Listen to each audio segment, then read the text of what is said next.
own Dr. Mamphele Ramphele. Thank you so much, ma'am, for joining us and being part of the conversation. And then we will have a Q&A. The questions will come, one, from this Zoom platform. When you're part of the Zoom platform, you are more than welcome to either type your question, or if I say you may raise your hand, then you can send or state your question. Secondly, we are going to be live on Facebook under WesleyGuildSA, and some of the questions may also come from that platform. So we will be conversing dually. And then we will have the response on behalf of Dr. Ramphele from our very own Dr. Telela Vega Nletane. And then we will have the vote of thanks from Reverend Zva Waku, and then I will close the session at the end. I hope that is acceptable to everyone. Are we good to go? Okay. Yes, I think so. Thank you so much. I'm seeing people. Thank you. Let's go. Tim, could you please stream us as soon as we are live, and then we will start the conversation. It is now 18:29. We will start promptly at 18:30.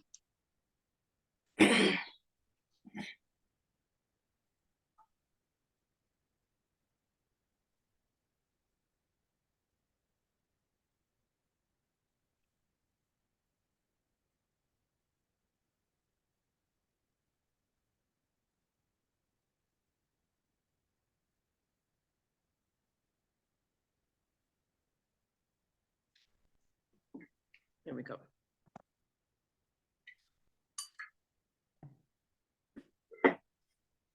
Good evening. Good evening, friends, on this wonderful Wednesday evening from the wonderful and the spearheaders WesleyGuildSA platform. My name is Selayolo Arendse, and I am going to be the anchor for tonight's amazing conversation, where we talk with esteemed people, where we talk with those who have been the pillars and those who have fought for the life, the freedom, and the democracy that we enjoy today. Friends, please call your mothers, your fathers, your uncles, but most importantly, call my 2000, those learners and children who do not have the knowledge that some of us have, so that they can come and suck from the breasts of knowledge that we are going to have tonight.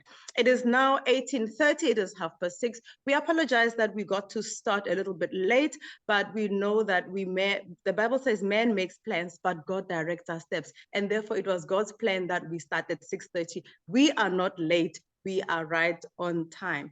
And friends, please allow me to introduce the conversation and the panel as it is going to be taking the conversation. We are now going to have an opening prayer by one of our own, Reverend Luzuko Mdubeki. Fundiswam molweni tata, and welcome to WesleyGuildSA.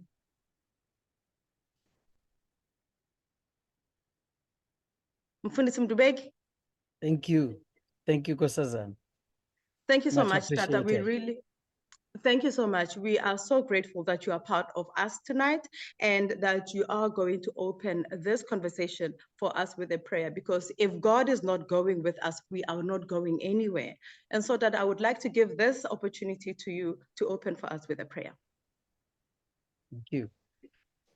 Greetings in the name of my Lord Jesus Christ. In this greeting, I would like to acknowledge all of the organizers, the elders and the leaders from various fraternities, the colleagues in ministry, and also within CCT, and all who are joining us this evening, the young and the old in age.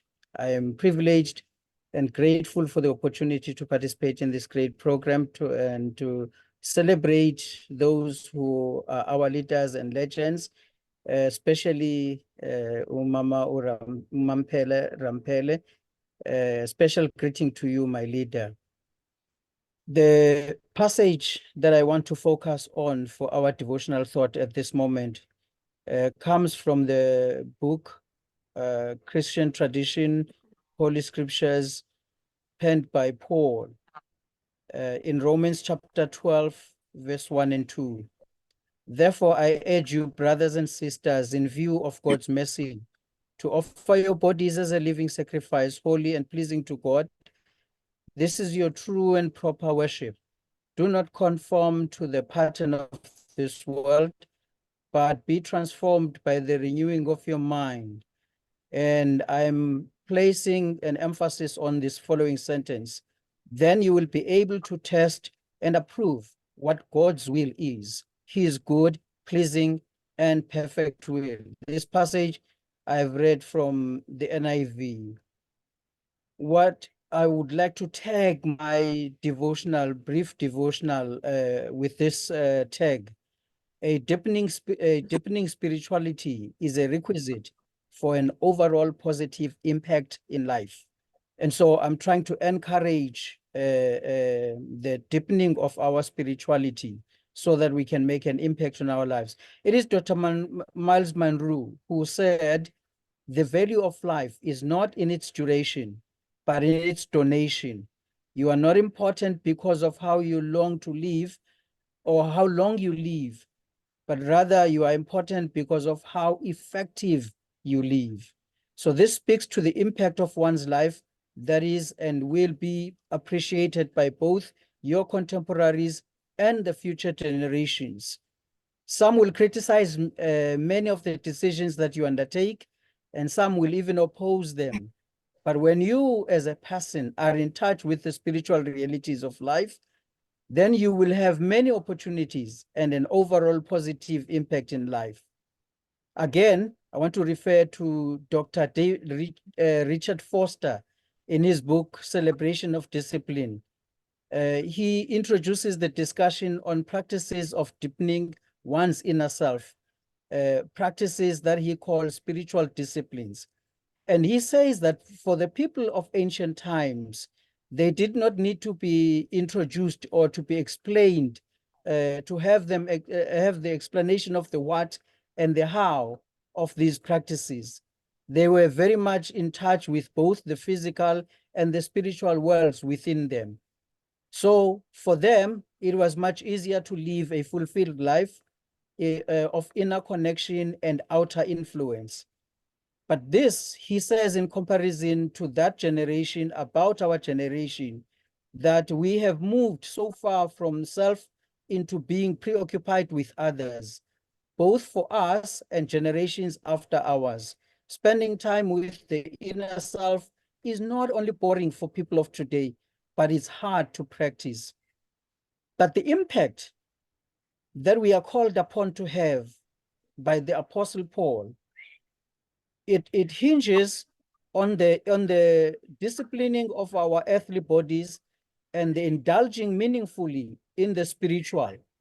Number one, he says, we will not be swayed to and fro by, that is, we will not be conformed to the fleeting influences of temporal pleasures.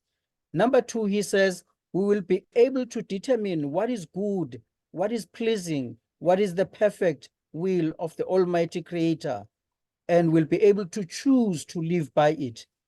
And so this impact, we as individuals and as a collective can have, regardless of what tradition we come from, in our spiritualities.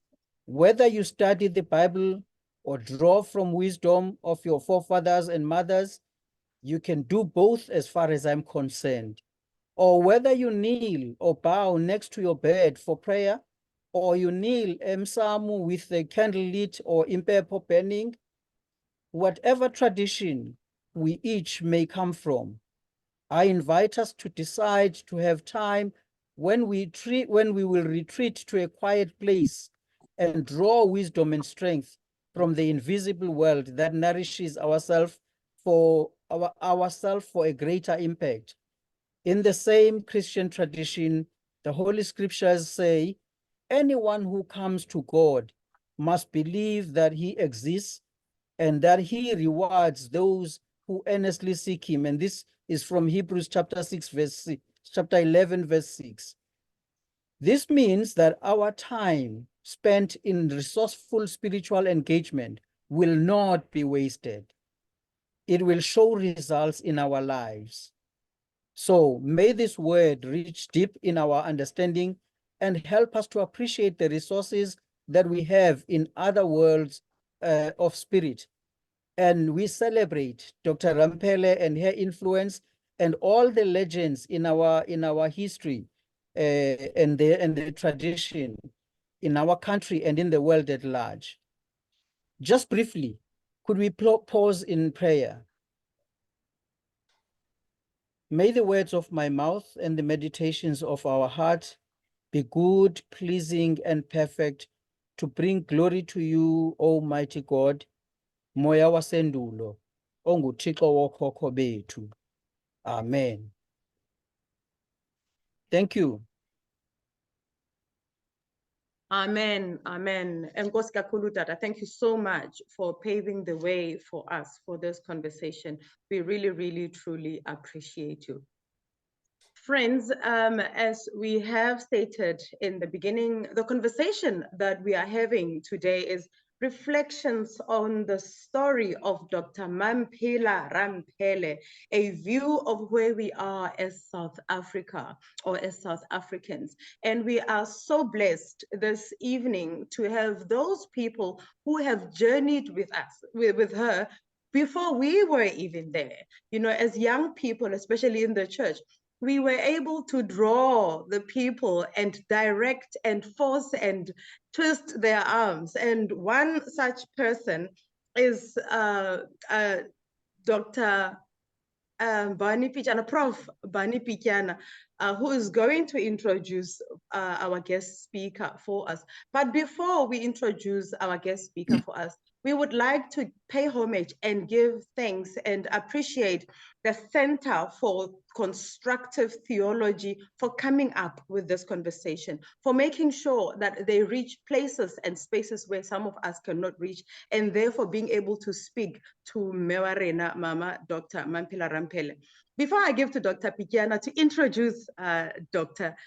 Guys, why am I not called a doctor already? I'm always in the midst and presence of doctors and professors. And here I am still a Mrs. Please, you must pray, people, you must pray.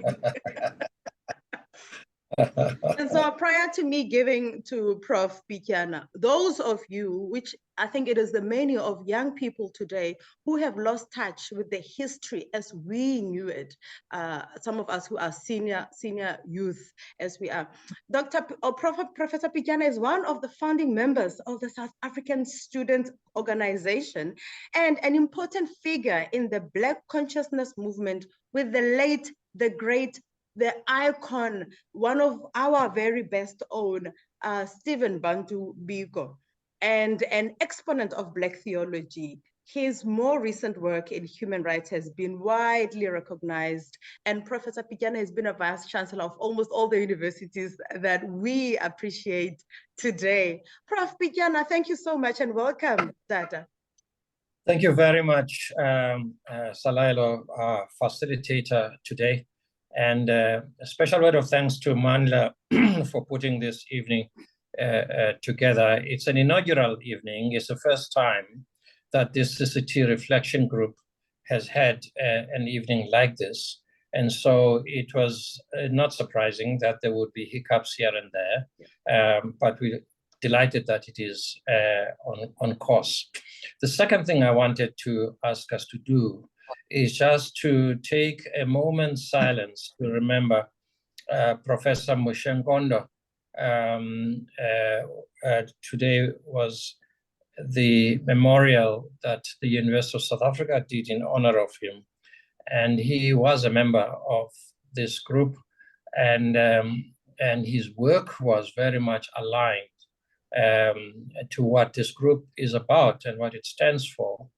Public theology, intellectual engagement, and participation in wider society, means and ways and means of transforming the way we think and the way we do things, and envisioning a new society, a new world. And that is, in fact, something that is in our DNA. And can we just take a moment, Reverend Mtubeki, to remember this amazing former Vice Chancellor who's passed away last week, Professor Moshe Ngondo.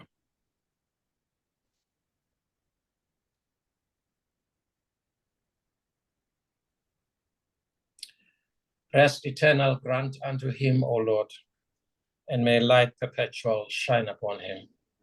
May he rest in peace. Amen. Amen. Dr. Mamphele Ramphele is more than a friend or a colleague. He's a sister. She's a sister. We've known each other for more than 50 years.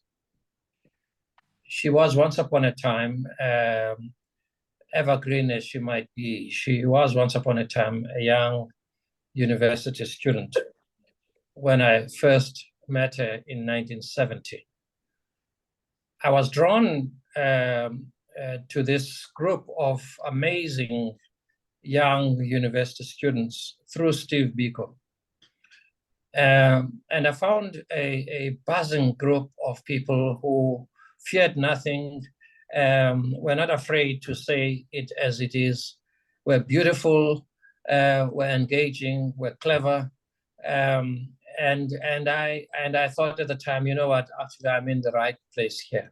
And I've never left that group since that time.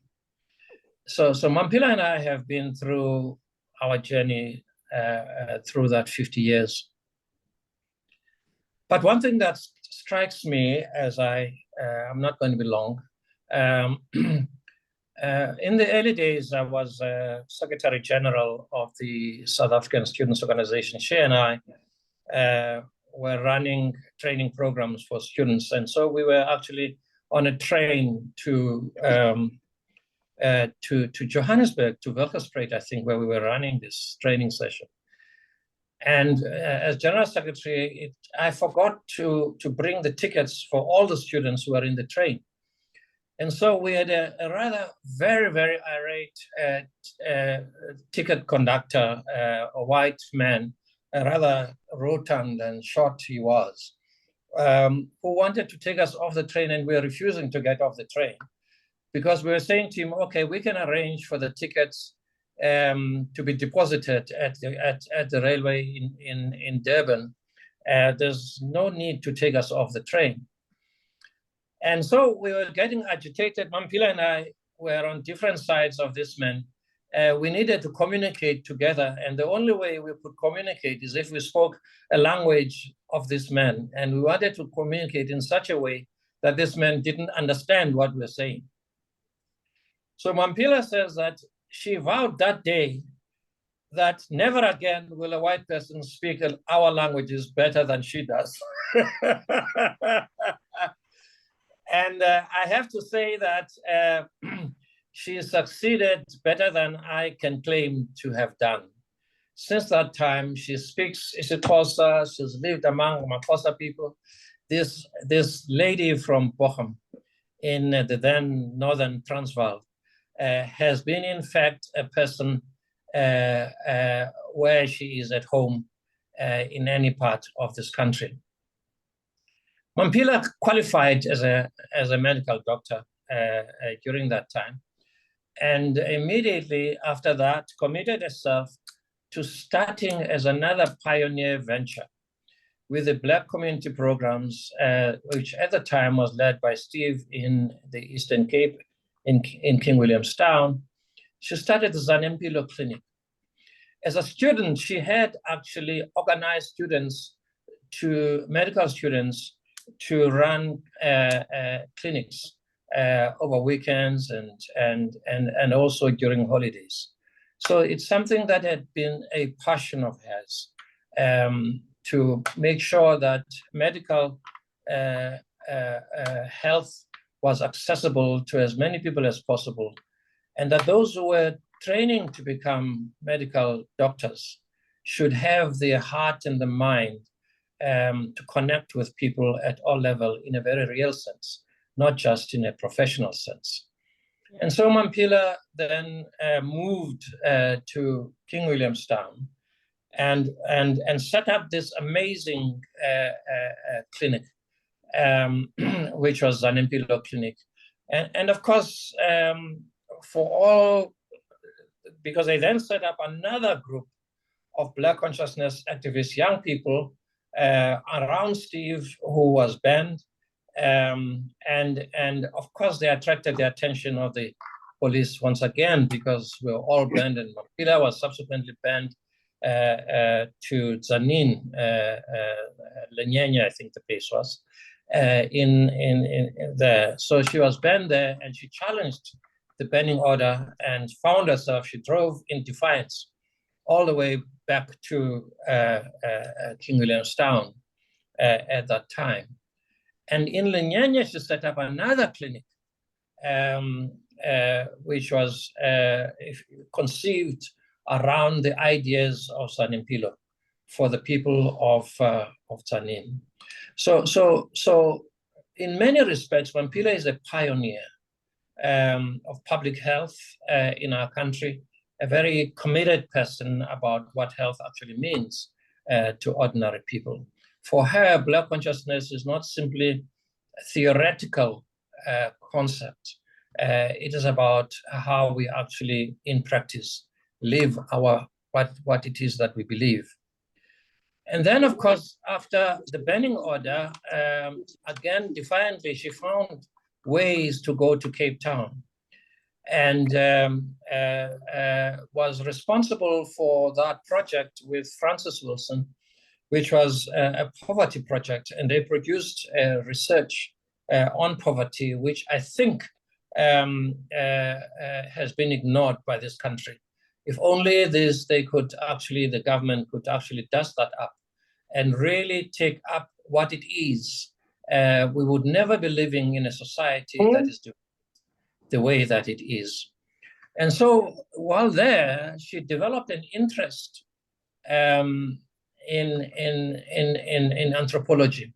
She had, in the meantime, studied at the University of South Africa, qualified as a B.Admin, I think it is, and ended up doing a PhD at UCT in anthropology. When I went to UCT in 1995, she was one of the senior executives of the university, and we reconnected once again. Since those days, of course, she's become known as the Vice Chancellor of UNISA, who was really seeking to transform UNISA not UNISA, UCT, in a very important and fundamental way. But so impatient was she, that after 4 years, she felt that she had really exhausted herself in the UCT project, and didn't finish her term and moved on to the World Bank as a senior executive director. Mamphele is a businesswoman as well, or has been, over a number of things that she's done. She's been very much involved in many, many ways. Thank you very much, Mamphele, for agreeing to do this lecture today. It is about your life, it's about you, it is about the South Africa that we wish to construct. We want to draw together from the wisdom of your experience. And that experience that you bring before us has been both about public health, primary health care, has been about anthropology and the way people live and talk about themselves and their origins, and about how they desire their humanity to be restored to them once again. So your experience and your disciplines come together. And your understanding of what the church, as a layperson in the church, what the church is about is important to us. And we're not asking you to do theology for us, although I know you're capable of doing that.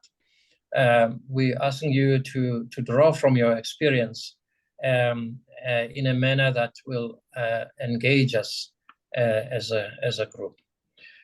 Mamphele has a family. And I'm reading a fascinating study by lovely son, Hlumelo Biko, that is a very difficult. You must tell Hlumelo that this manuscript she's asked me to do is very difficult. She mustn't be surprised. She must be surprised that I'm battling. She is an author, a published author. She has a passion for women, a passion for young people, especially. She has a passion for family and the place of family in our society today. And all of those make it quite relevant today for this. And I offer you today a very dear friend, a sister and a comrade, Mamphele, Ramphele, to share with us what the Lord brings to her today to share with us. Thanks, Mamphele. Thank you very much, Budbani. I say Buti today because I still remember how unsophisticated we were compared to you when you came to find these firebrands.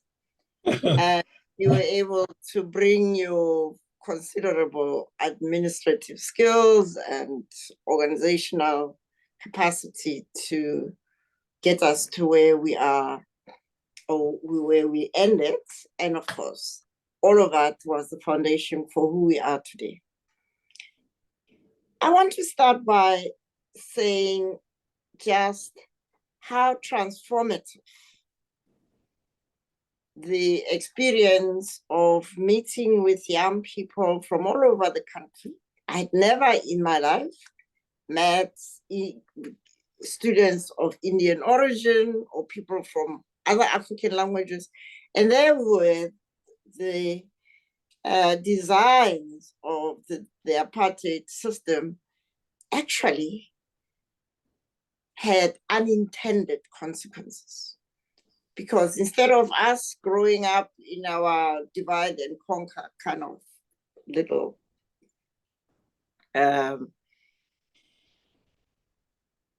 divisions, we ended up recognizing that whatever language we speak, wherever we come from, we are all united by our oppression.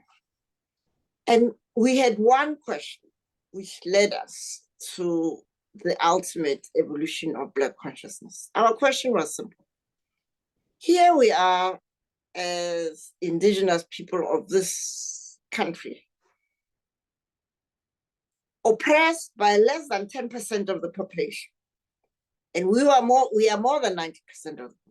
We spent weeks, if not months, asking ourselves the same question.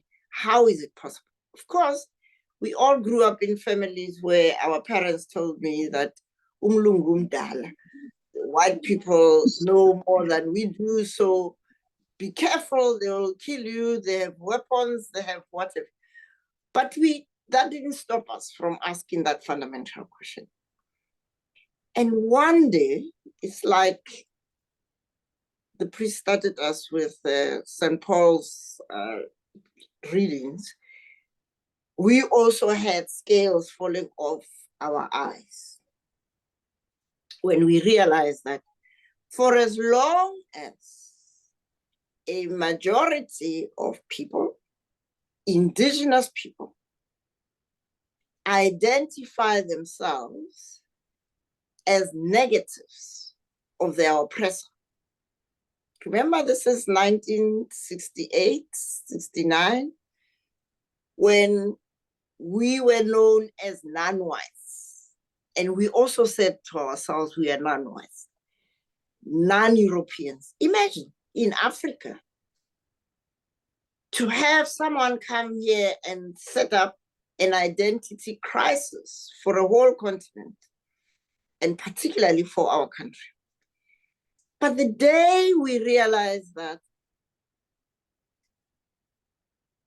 continuing to accept this identification of us as a negative implies that we are regarding white people as the standard against which we are measured.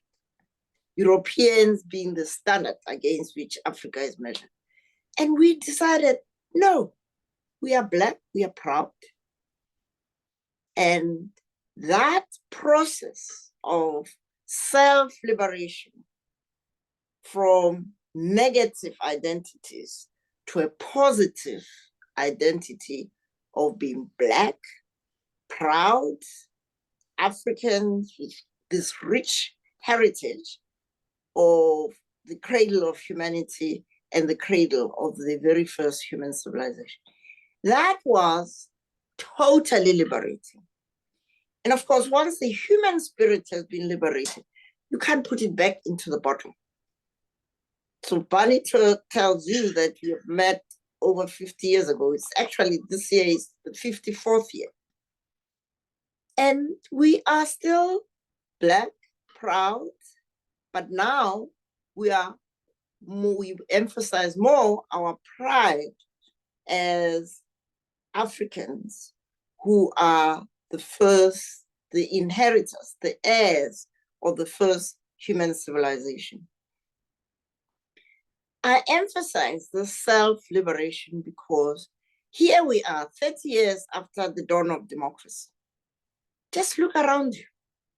Would you believe that a majority Black government would allow 30 years down the line so many people to live in the abject poverty that we see around us?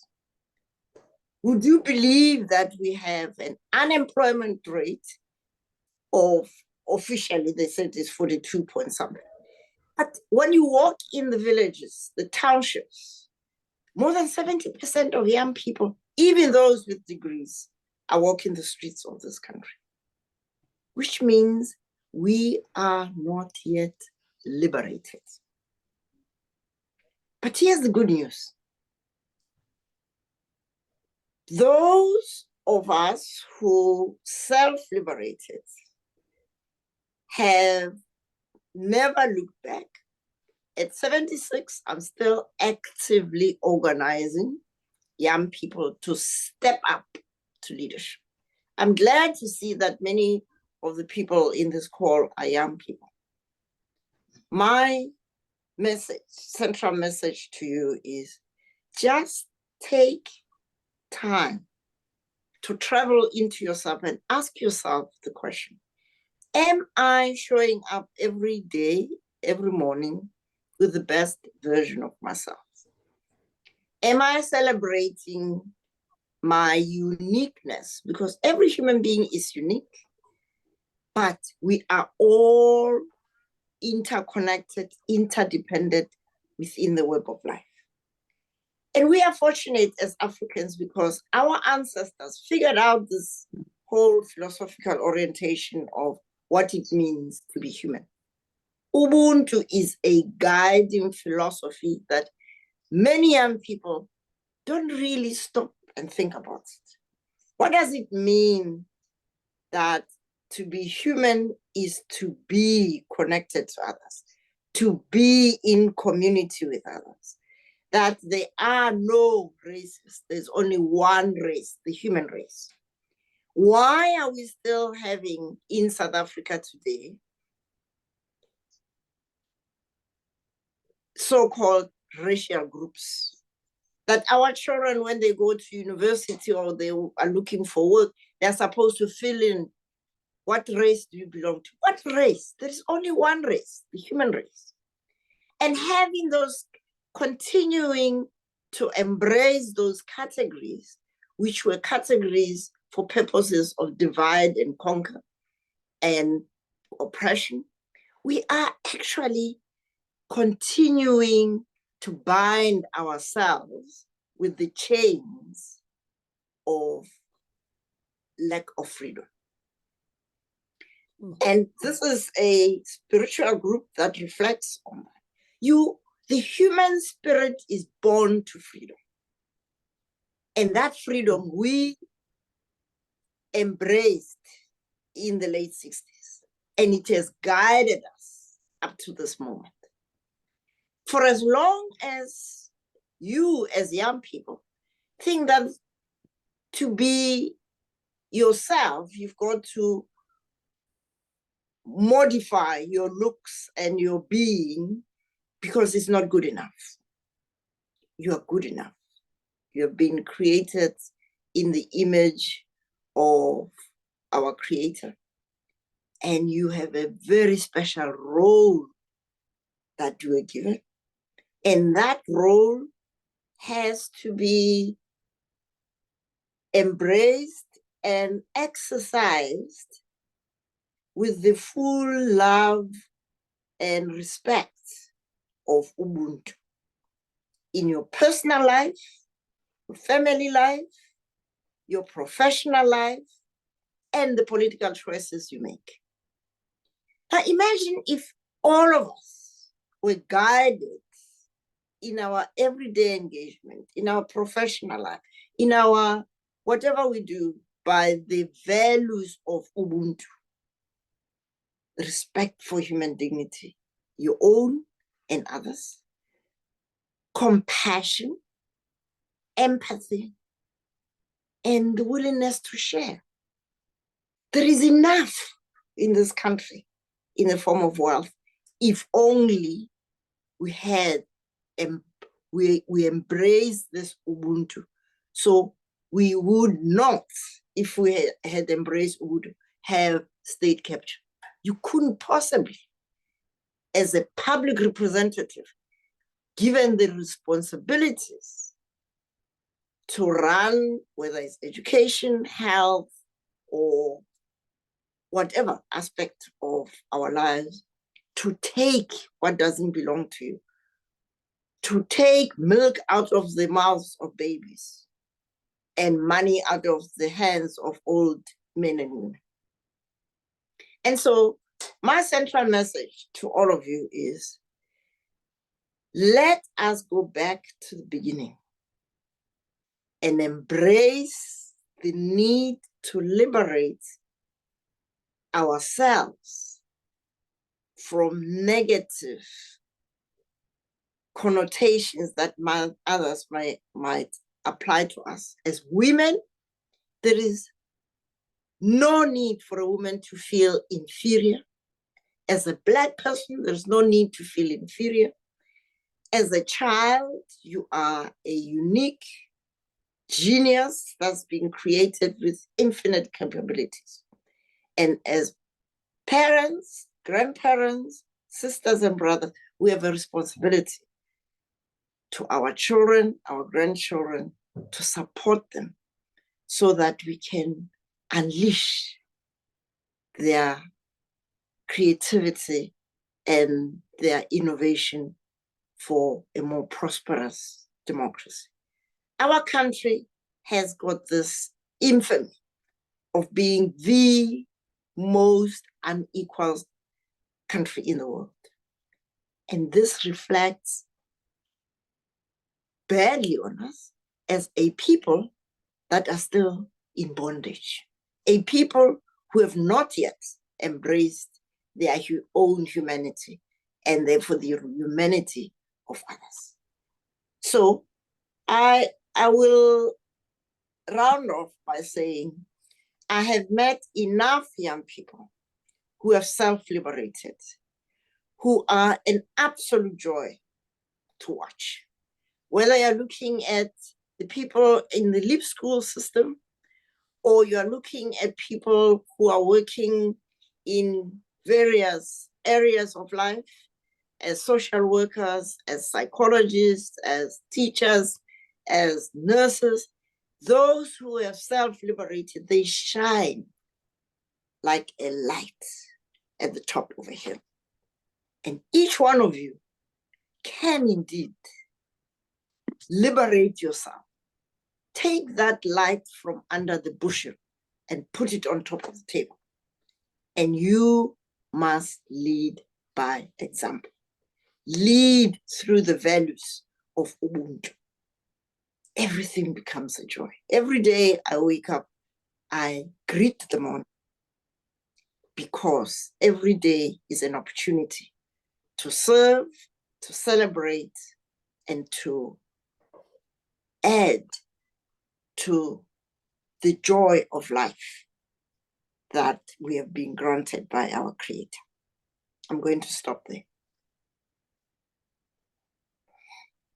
Thank you so much, Dr. Mamphele Ramphele. I couldn't wait. I think it took me 44 and a half years for me to have this moment. And little did I know that in that 44 and a half years, I will be the one hosting a conversation where we listen to you speak. I would like to brag a little bit, but also challenge you as our mother, as one of the people who have fought for the liberation that we enjoy today. Doc, in 2012, my husband charmed me with this copy of a book in 2012. And I do not know why your signature is not in this book or in this copy, but I am going to make it my life's mission to find you, send you this book for you to autograph and then return it back to me. But having listened to you now, I would like to take this opportunity before I call upon Dr. T to come and give us a response on your behalf. Part of what you say in this book is this. In these conversations with people of a younger generation, Mamphele Ramphele responds to the growing despair among young South Africans about the cracks that are appearing in our system of governance and threatening the idealism of the country that reinvented itself with the dawn of democracy in 1994. And today you are echoing the very same sentiments, that there is everything for everyone in our country, that really there is no need for us to be having about 70% of unemployment rate in our townships and 44.6% as it is now reported by Stats SA. And so before I give to Sis T, I'm not sure if there is anyone on the platform who has a question based on what Dr. Ramphele has spoken about.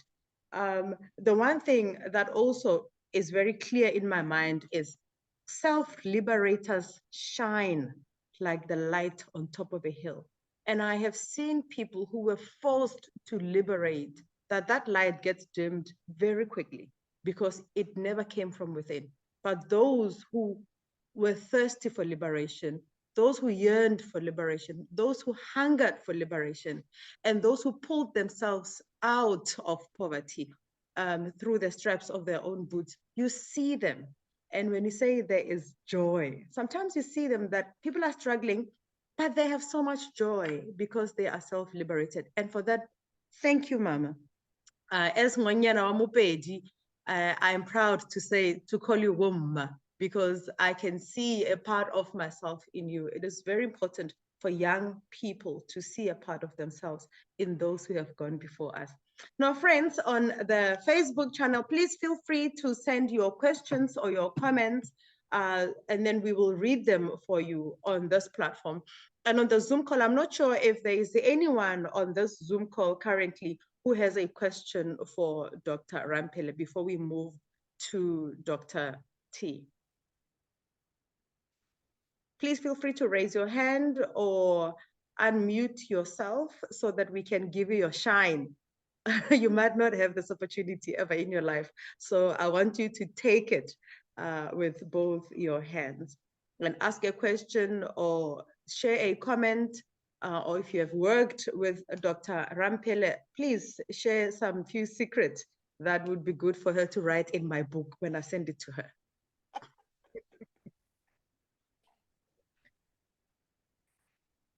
Any questions? Prof. King Costa, please feel free to unmute your mic and pose your question. Can I also brag about you that you are not my mentor, I am not your mentee, but I can see that our paths keep crossing now and again. So I am speaking live into whatever is happening between you and I. Thank you. Thank you so much. What a fascinating conversation. Just to listen to great people I've always looked up to, Professor Pichana first, and then Mamphele Ramphele. My goodness, you just said it, so I'm not gonna even go there. But Mamphele mentioned something so critical, so important, which we are investigating. I'm from an institution called the Global Center for Academic Research, which facilitates dialogue. Amongst other issues are a promotion of epistemologies of the South. Well, we know there's been a dialogue there, but that dialogue, we are trying to push it into knowledge creation. To make it simple, we want to see universities using concepts and philosophies such as Ubuntu as a research paradigm. Currently, we are using different paradigms that are more northern epistemologies, and we are always worried by the fact that when it comes to that concept of self-liberation and self-identity itself, how do you identify yourself when you solve current problems with foreign principles? Perhaps the embracing duality would be an issue. So I liked it when she talked about Ubuntu, because that's what you are working on. Ubuntu as a research paradigm in solving problems, seeing a master's and a PhD program, also integrating those to solve local problems. And she mentions that if we were embracing Ubuntu, we would not have had state capture. Could we, for instance, encourage institutions of higher learning to look at concepts such as Ubuntu as a research paradigm in knowledge development and knowledge creation? Thank you so much, Mamphele. I was just making a comment based on that. Thank you so much, Prof. Costa. Dr. Ramphele, would you have anything to say, or can I identify two other hands before you? Please. Yes, Thank please. you, ma'am. Abuti Mbongeni Magubane, and then followed by Abuti Tulani Kwezi. Thank you, Slano. Good evening to everybody. Good evening, Dr. Ramphele, Prof. Bujana, and a number of people here who've been very, people I've aspired and looked up to and sat at the feet of. Dr. Ramphele, thank you so much for your talk. It's always so inspiring and challenging. One quick question for me, and obviously this comes with great admiration and respect just for your work. It's informed a lot of my life's journey, yours and particularly Prof. Bujana's as well. Working within education, within the social justice space, within the intersection of, and I think the elections this year have brought the conversation of Black consciousness back into public discourse quite interestingly, right? Where you're talking about many people having a very big, heightened understanding of why they were voting the way that they did, irrespective of where they sat on the political spectrum, and where Black consciousness sits within that. And I think, and your connection of Black consciousness to Ubuntu, I think is such an important positioning of it. And I'd like you to help me think through what it would mean in the development. And I'm thinking specifically about building institutions that work.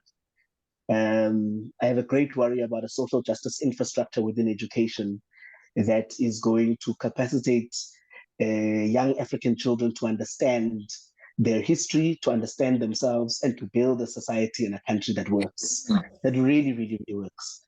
And so I guess I'm planting ideas as they're still forming.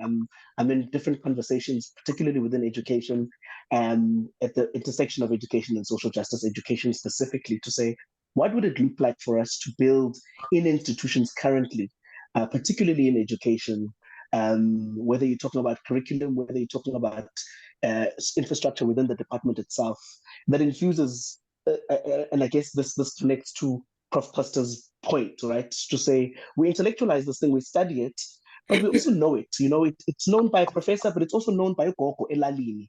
There's something about Ubuntu that is profoundly universal, profoundly deep, that yes, there's so much we can do in studying it further and understanding it, but also it's so known, it is closer to us than breathing. So, but how do we use it at this moment where we need that consciousness to infuse itself into institutions of education with a view of building a country that's viable and children that remember?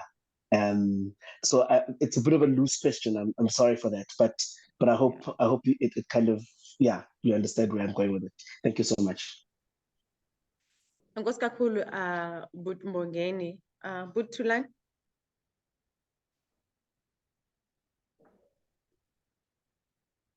Good evening, Mrs. Arendse, and good evening to all our guests and our prestige guests, most importantly, the Dr. Mamphele, Ramphele, and all other academics in our midst. Thank you for the opportunity, ma'am, and I'm quite delighted to, be having my voice on this platform as I feel like I'm the most least educated in this platform at this moment. I'm still a student at the University of the Western Cape, pursuing a Bachelor's of Sciences in Physical Sciences. The question that I'd like to pose to you, Dr. Ramphele, is a rather simple one, is that you speak of the negative identity that we have obtained as a result of being oppressed or being in the oppressive system of apartheid. What practical means then can be implemented to counteract this negative identity? And also, in which spaces is it best to implement this so that we can have some sort of, not some sort of head start, because I'm sure many, such as the Black Consciousness Movement and many political parties in the past have made means to counteract this. But unfortunately, as you've laid it out, we still experience the same effect of this acceptance of this negative identity. So as it stands, what practical means can we implement to counteract it in this day and age and in this time, and particularly as the upcoming youth? And in which spaces then do we best implement this? Thank you so much for the opportunity. Thank you so much, But Thulani. There's one last hand. Dr. Ramphele, may I please take Let's take it. Yeah. Thank you. Nceba Ngaleni, I apologize for pronouncing your surname wrong.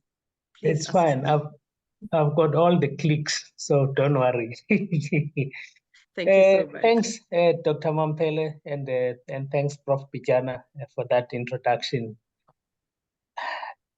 Something that is striking me is that since 1994, or leading to the release of Mandela from prison and stuff, there has been kind of a lethargy in terms of activism in our societies and communities, as if somehow there was a messiah to suddenly liberate us in that sense. And so we've been waiting for RDPs, promised all of these things that get promised, and things happening in front of us in a wrong way, but we've been somehow timid. And I'm wondering, what's your take on this phenomenon, and what can, such as this reflection group of ours, kind of what kinds of actions can we take to rejuvenate people, to say you can still liberate yourself. You don't have to wait for some named political party to be your messiah. Thank you, Prof. Thank you. Well, I think all of the questions center around the same kind of themes. I think let's start with and make it practical. In my remarks, I talked about self-liberation.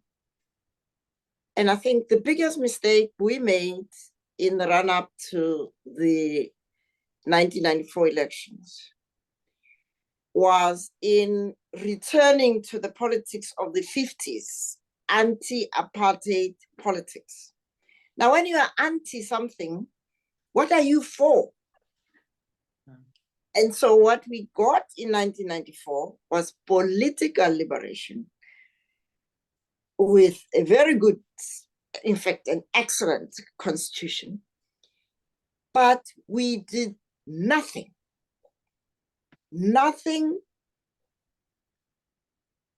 transformative about the socio-economic system that had been designed for the few to be superbly rich at the expense of the many. And so political freedom without socio-economic transformation is not freedom. And that happened not because the people who went into the negotiation process didn't understand the risks. Mr. Mandela, when he was still in jail, said to me on one of the many visits to him that, Mamphele, we are coming back to a country we no longer know. Those of us who, in his case, 27 years in jail, for the many decades in exile. And he said, what he has learned in the negotiation between himself and the apartheid system is that the apartheid system has a lot of technically competent people. And therefore, negotiating with them is going to require technical competence on our part. He said the political part we can negotiate because that is some things which we know, the politics. Yeah. But what we don't know is the socioeconomic aspect. And so he requested me to mobilize a panel of people who could sit behind the politicians as they were negotiating and advise them about these socio-economic structural issues. What alternative policies could be put forward, and what is the path, the transformative pathway to the prosperous, equitable, gender equality, non-racial South Africa. When Mandela finally came out and put that issue of the need to include socioeconomic transformation in the negotiation process, he was told, I won't mention names, by those who came from exile that they have their own people. Now, we could say in proper Afrikaans, kyk hoe lyk ons. This is the result of not being willing, as people who have been outside of this country for all these decades, to listen to the wisdom of a Mandela who realized that actually they're coming back to a country they no longer know.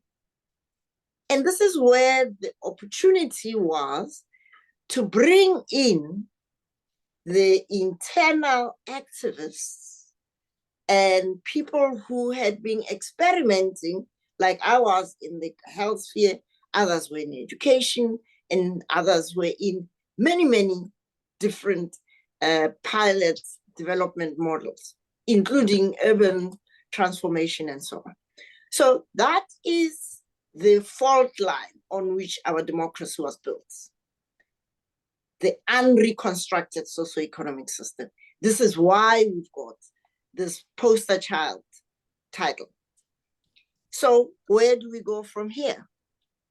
There was a question about Ubuntu as a research paradigm. I would like to suggest that Ubuntu should be the guiding philosophical orientation of us as South Africans if we want to make the proper transformational journey out of the old way of thinking to going back to who we really are as human beings.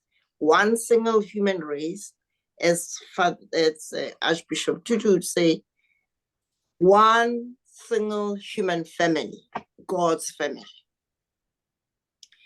Now, with that paradigm of Ubuntu, it would mean also that what we teach, what we learn, what we research has to be informed by that paradigm.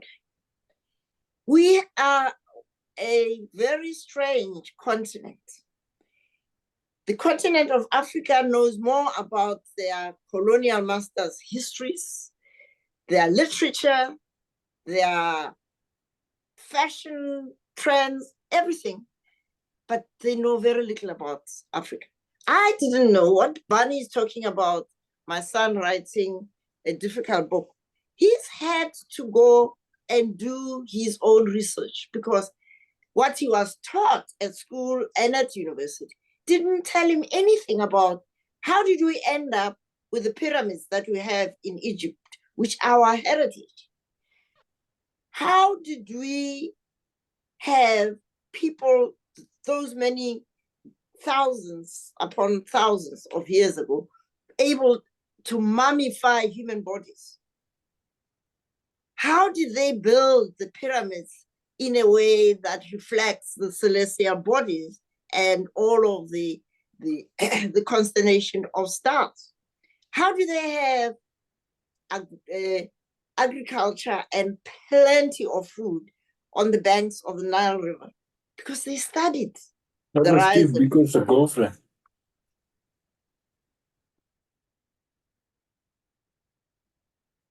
What's that? It was someone who had not muted. Anyway, so that kind of heritage is what we should be teaching our children in the schools. Instead of them learning about the Second World War, why don't they start by learning about what their great ancestors did to set the foundations of human civilization? Do you know that the Greek philosophy that we boast about is actually African philosophy? The Greek philosophers were taught by African wisdom people, African priests who had studied and reflected. Now imagine if our education was animated by that, which in part, we got a little bit of it as Black consciousness young students. We did a lot of reading of the likes of Frantz Fanon and many other negritude writers, as well as learn from people like President Nyerere and others. Now, if we were to reimagine our education to have Ubuntu as the central core of it, then the way we teach history will be different, the way we teach healthcare will be different, the way we teach everything will be different. And we have in our existing existing school curriculum, life orientation, which is a daily program, a daily subject. Now, LEAP schools, which outperform all the public schools, have life orientation as first period of every day. And what do they do there? They do work for self-liberation. They help young people to be at peace with who they are, manage their weaknesses, celebrate their strengths, and grow into incredible leaders. Many of them who are graduates of LEAP are already teachers at LEAP. Some are even the heads of the schools, some of the LEAP schools, because of that grounding of self-liberation that I talked about earlier. Now look at our universities. We have SRCs that spend more time wondering about how to plan the next party. But there's one university I visited 3 weeks ago. That's Rose University. They have a proper student leadership and services program. Their student union is actually named after the co-founder of the Black Consciousness Movement. Is a Stephen Bantu Student Leadership Center.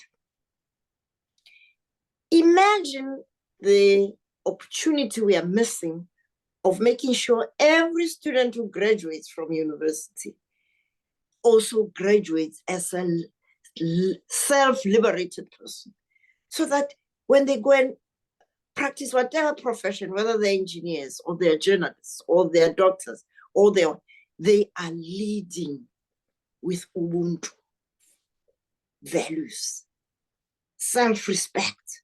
Do you think we would have all of this gender-based violence if we had that kind of education? So it's really in our hands and in your hands, particularly as young people. Lina Boslai, Emang Gamau Tubasai, Pagaman. There's no reason why we cannot, even at this stage, transform our socio-economic system. Someone talked about the last elections. You know, we have been gifted another opportunity for a fresh start.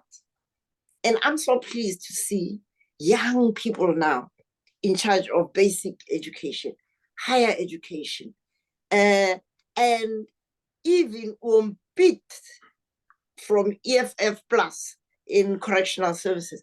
He is not getting there to just go from one meeting to, he's looking at how do we transform our correctional services department and the services that we give to, so that young people are not sent to jail to become even more criminal, but that they can be helped to liberate themselves from this insatiable need to have more, to be seen to have more, rather than to focus on how can I be the best human being that has been created so that I can bring the contribution of my talents to the rebuilding of this beautiful country. It's in your hands. Madiba told you. Another chance. Slide. Lead us.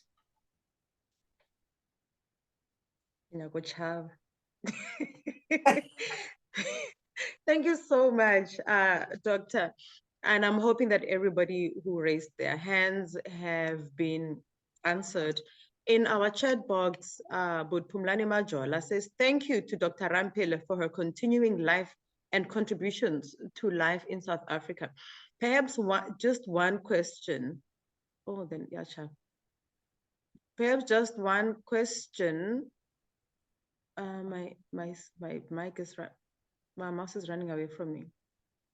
At a time when political governance is more and more characterized by compromise through coalitions and partnerships between political parties, even across the color line from local to national levels, what dangers or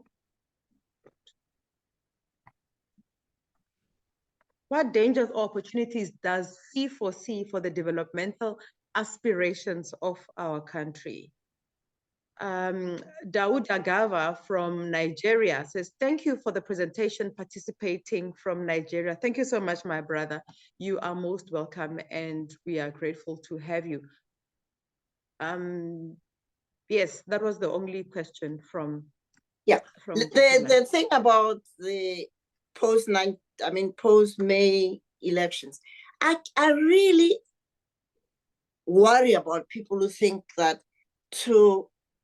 for a country which is majority Black people, we could be afraid of having 2 or 3 white people in the government. What kind of people are we that we are afraid of white people today? It means we are not liberated. You are not self-liberated. You are afraid of white people. Please, white people are part and parcel of South Africa. They are part of us. And there is no way they can impose themselves on us unless we agree, unless we submit ourselves to them. And that submission only comes from people who are not self-confident, who are not willing to examine how can I show up with my talents and do the best that I can. And if I get stuck, I can ask Budbani, I can ask Selaelo, I can ask so-and-so. Why are we afraid? So there's no need for us to be afraid if we are self-liberated. We can be in the presence of anyone and everyone and still be rooted in the who we are. Absolutely. Thank you so much. Thank you to everyone with your questions. We are now going to the next segment of our conversation, and this is the response on behalf of Dr. Ramphele. I am very delighted and proud and humbled that I can introduce our next speaker, who did not ask me to introduce her, but because I am the program director, I get to do as I please, and everybody can just say, yes, ma'am. When she was a part of the panel of the 5th Transformational Leadership Summit in Egypt this year in March 2024. This is what Dr. Telela Nqetanevika said she is. This is who she herself said she is. I am Telela Nqetanevika Umagebane, a daughter of the Nqetanes, academic and author, social biographer, public speaker, legal theoretician, methodologist, governance expert, University of Oxford said business school associate instructor of the Women's Leadership Development Program, and social justice advocate based in South Africa. I am truly a proud African woman. The one line that she forgot when she was introducing herself was that she is a friend to Selaelo Arendse, but I'll add that for her. Dr. T, welcome, and thank you so much for joining us. My goodness, good evening. Is it still evening? And such a delight, truly, truly thrilled to have you in our midst, Professor Ramphele, for many, many reasons. I will quickly summarize. I was given a responsibility by the group, the reflection group, to reflect on your talk, but also largely reflect what I think as your contribution, given that we are the generation maybe slightly behind you or 2 steps behind you. And I would do that briefly. Thank you for really, on behalf of women, my generation, and those who follow us, for the opportunity of allowing us to stand on your shoulders. And I want to particularly thank you for giving meaning to our lives by simply living yours with such purpose, relentless pursuit of an equal and just society.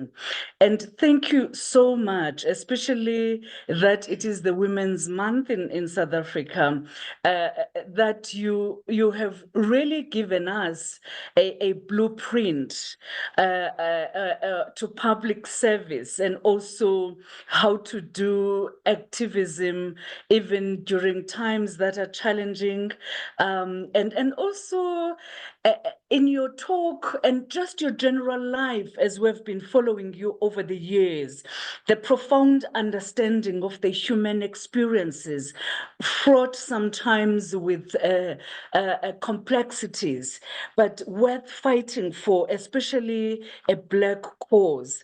And therefore, it becomes my submission on behalf of my generation that yours is a legacy of profound meaning, defined by a cause larger than yourself, social justice, as Professor Bani Pitjana would tell the story, from your SASO years, Black consciousness, and many years later. And I remember very well when you were appointed at the World Bank. And goodness me, I was still studying, and the symbolism notwithstanding, but seeing a Black woman who we can relate, we know she has been part of the South African fabric, at the helm of the World Bank. And what you taught us, not only through your activism, but also by ascending to really heights that only we could imagine. You stood there as a monument for us so that we can aspire and want to become more than we were told we couldn't. And thank you for those lessons. And I guess your life and your speech today has reminded us of the words of one of my favorite singers, that revolutionary, Nina Simone, who says to be young, gifted, and black. Well, I'm no longer young. But I guess that those words are still relevant. The likes of Silaelo and others who are young here can relate to that. And I think your challenge to us that we must go back at the beginning has made me to reflect deeply, and I suspect that many of us will do so. And I was asking myself, where do we begin, given the enormity of the socioeconomic conditions, the enormity of corruption? I mean, the list is endless. And I was saying, we want to be true to the cause, but where do we begin? And I guess is the question that all of us will have to ask. But thank you so much for really allowing us to have somebody we can look up to and allowing us to really give ourselves permission to dream and really have a drive to achieve all the things we desire to achieve. And there are about 3 questions that the group said I must ask on behalf of many of them. And the first one would be, what inspired you to be an activist? And this question would sound pedantic, but we are trying to really live up to what Fanon is saying. Every generation has got a mission, and we are wanting to chart a path for our own, but perhaps we could benefit from the inspiration of what inspired you. And secondly, we are also interested in how did you navigate, this comes from women of my generation and those younger, how did you navigate freedom from race and patriarchy? Because we're still really challenged with that in the boardrooms we sit in universities we work with, male-dominated spaces we try, but there are days that it's really, really difficult to navigate both, and it can bring you down sometimes. The last question that I was asked also to pose on you, you have reflected on it towards the end, I think, end of the session of the questions, the GNU, specifically for the broader Black community. And it would seem as if our politicians are so muted, or at least that's our observation. And it's not very clear where we're going, or maybe they do understand, but it's not communicated to us. But where we feel that there is a level of uncertainty and we are unsure. And I'm trying to navigate this question with sensitivity to politicians. But in the main, other than those 3 questions to you, Professor Ramphele, thank you for the lessons of your life. Thank you for the gift you have been to us, especially as Black women. You may never know what you have done for us, the confidence you instilled in us, just believing in us, the ability for us to really go to heights that ordinarily we wouldn't. I mean, I'm a village girl, but your story, when I follow it, and I'm like, she did it, and nothing is gonna stop me, and we're heading there. Thank you so, so much. So we wanted you to also know we honor, celebrate your contribution, and we love you for all you have done for us, and we hope that the Almighty and our ancestors will keep you for far longer so that you continue to become that well. When all is challenging us, we can knock at your door and ask this question: how did you do it? We are trying, but sometimes it's tough. We have you. Thank you so, so very much, and good evening to everyone. Thank so you. much. You want me to answer the 3 questions? Yes, please, Doc. Yes, please. Well, thank you for your kind words. It's always good when you get feedback about the things you care about, that in fact people notice. And I just want to reassure you, you have more than all you need to be even greater leaders than my generation. We were the Bundu Beshas. We were just bush walking. There was no path. You have a path. You have a constitution on your side, which protects you. So going back to the first question, what inspired me and us was the burning inside us of the human spirit, burning to be free. I grew up in a village with, my parents were both teachers. I knew I had something between my ears, but I knew I had limitations. I wanted to be a scientist, ended up being a medical doctor because as an African woman, there were no professional careers for scientists like me. Yeah. So the inspiration comes from the burning desire in all of us to be free and free enough to express your talents, your gifts, and to learn to manage your weaknesses in a way that enables you to be mutu, someone who can contribute to the greater well-being of others. And of course, I was inspired by very strong women. My great-grandmother, my father's grandmother, brought us up, and she was uneducated, but powerful. And she taught us a lot through storytelling. Both my grandmothers, very powerful, beautiful women. So I had no choice to follow. And my mother was unbelievable because she was a teacher, a mother of 7 children, a fantastic housekeeper, fantastic soprano, fantastic everything. And she walked like she was in charge. So that's my inspiration. How do you navigate the freedoms? It's really in your hands. You are born to this freedom. But you still worry about the boardroom, people looking at you in what way.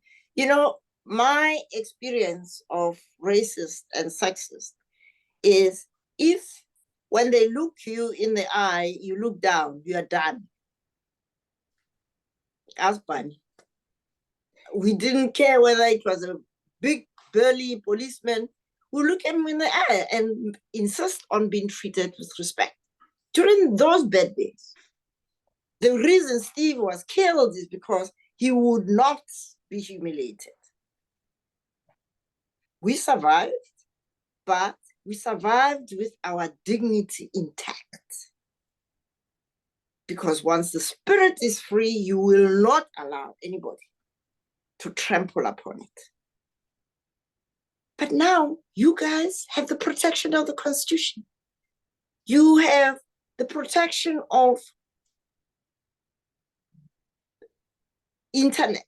You can mobilize 1 million women to march against any toxic masculine man and teach him manners. The women in Latin America used to, each time they would hear a quarrel next door, they all come out from that street with pans and pots and they start hitting those pots. You must know something about bullies. They are cowards. And you, as women, you are more powerful, not because you are physically powerful, but your spirits are strong because you come from strong stuff. So you have to mobilize mutual support, solidarity groups, and even in the boardroom, there are probably more Black people, more women employed in the companies you work for than the minority. But you're afraid of it because you're not liberated. You don't know the power that you have. You've got to wake up to your power, wake up to the gift of this free spirit that you are being endowed with. Of course, that doesn't mean you must be arrogant, but it means you must be able to assert yourself, protect your dignity, and make sure you work with those men who are treating people with dignity so that there can be a mutuality between men and women who respect themselves and respect one another. So we can model a different way of being men and women in this country. I've spoken already about the government of national unity. There is no reason why Black South Africans should be afraid of a minority if we were free. The reason we are afraid is because we are not free. This is Africa. We are Africans. We own this country. We own this land. Yeah. Let's have a give a share about your guy. But I will share only one me. You actually have to understand that what happened in May is a signal that South African voters are tired of the certainty of a majority government that had stopped caring about them. When you have VIP protectors of Mashadile's convoy beating someone to the point of near death, is that the certainty you want? What we have now been given is a taste of a government that has to come back to us whenever, because now they are no longer able to protect one another whilst they were stealing during the 30 years of state capture. We have to welcome this move away from one dominant party to the plurality of political views that are now represented in our government. And we should do even better next time. In the local elections, if you look at the abject poverty that people live under, they will not be liberated by people sitting in Pretoria. They'll be liberated by ward councillors in each and every village and district and township. Vukani, wake up and free your country. Your country is still in bondage from a socioeconomic point of view and even from an accountability point of view in governance. And it's in your hands to be those voters, those citizens who are going to demand respect, demand dignity, and demand justice. Thank you. Am I allowed to go? Not yet, Doc. We have one last section where we are going to have a vote of thanks. But before we do a vote of thanks and we close the session, in our group chat, another one of my beloved fathers has commented in the chat. Professor Stephen Hendricks is saying, "Dear Dr. Ramphele, what primary healthcare advice would you give to the Minister of Health, given your focus on public health, to really, really reshape the healthcare system?" And Dr. Pagamani Buthelezi is saying, "There is no doubt that the concept of Ubuntu as a living philosophy is not just a postmodern approach, but a continuous journey to socio-economic actualization. Therefore, such conversations must be maintained and broadened to all walks of life." Would you like to say maybe something about what Prof. Hendricks is asking? giving advice Well, to the current minister? Dr. Mutsaledi was my junior at medical school, and he is a brother, and he knows that I'm available to advise if he wants to. But I think it's time for you as citizens from all walks of life to demand high quality education, to demand high quality healthcare, and not accept that we can have hospitals where there are no syringes, where there are no tablets, where doctors have to work in the dark because of load shedding. It's not our problems are not technical problems. Our problems are governance problems. And those are in your hands as citizens. Thank you so much. And thank you so much to everyone who has been a part of our conversations thus far. Thank you for your questions, for your probing questions. Thank you for your concerns and your comments. And now, thank you so much, Dr. T, for such a wonderful reflection, and a reflection that also not only makes Dr. Ramphele reflect, but also makes us as the citizens to reflect, makes us as young people, especially as young women, to reflect on who we are in this country of ours, this beloved country of ours. I would now like to give to Mfundisi Zva Waku, who is going to do a vote of thanks, and then we will close the session. Mfundisi Wam.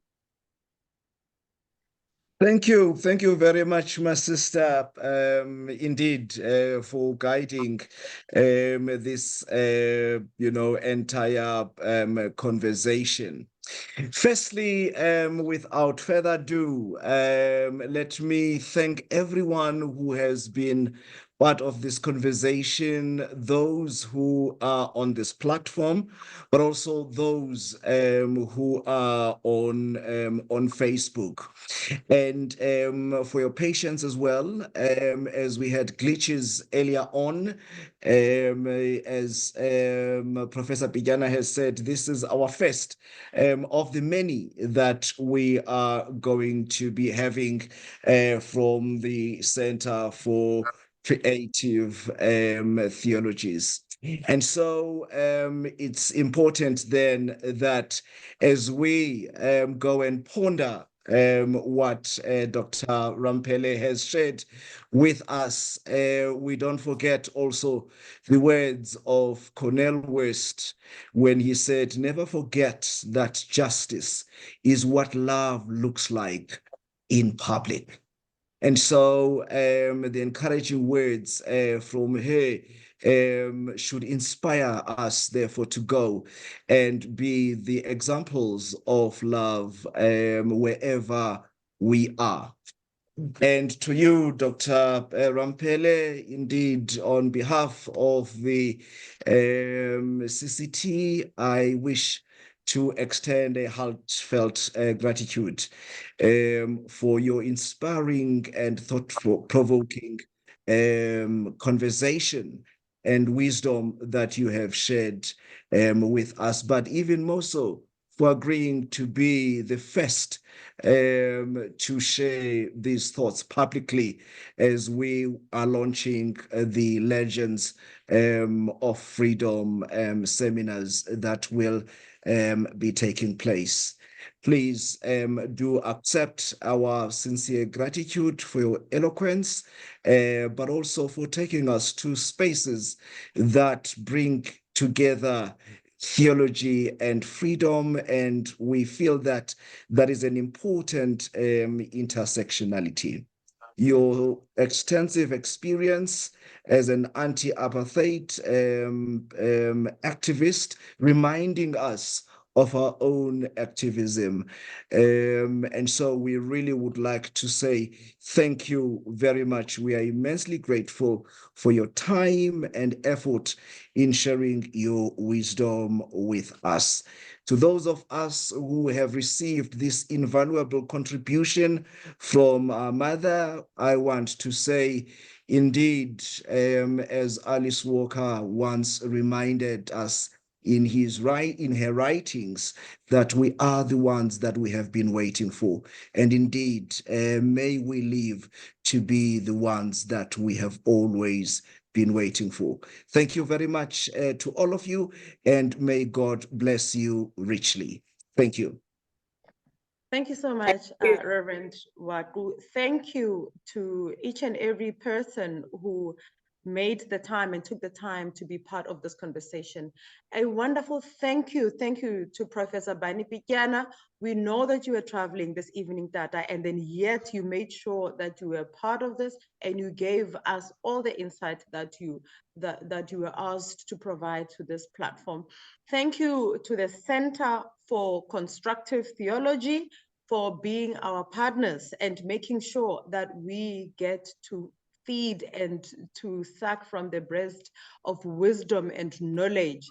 That is the Dr. Mamphele Ramphele. Thank you to WesleyGuildSA, a platform that is unapologetic, a platform of young people who are saying, no one shall perish because they lack knowledge. They shall provide knowledge. And every single day, we provide knowledge on this platform to each and every person that is keen and cares to listen. Mama, thank you so much. Tonight, I am proud to say Bomma Bari. So next time I say Bomma to anyone and everyone, please, people must know that I have a person like you to look forward to. And Dr. Ramphele, when you said Selayelo, lead us, that hit very hard to me. So I pray that next time I talk to you, I will say to you, Mama, I have registered a master's degree. And thank you so much to each and every one of you. May God bless you. May God richly shine and the light of God shine upon each and every one of you. And to the Center for Constructive Theology, do not ever get tired. Yes, you will have teething problems. You have some of us who have been doing this work for quite a while to hold your hand and say, let us do this together. May God bless each and every one of you in Christ Jesus. Amen. Good night and God bless. Thank you very much. Thank you, dear. Thank you so much, Prof. Thank you. Thank you. Bye. Thank you, Prof. Kumalo. Thank you so much, Tatam. I love you so much. Cindy's asking how to access the recording. Cindy, we are fundraising. We will charge you. How much do you have? I'm kidding, Sissy. Please don't take that seriously. Dr. T, thank you so much for such a wonderful reflection. It's a pleasure, dear. Thank you so much. Thank you for leading us. I hope I did justice, knowing that I was only asked You did well.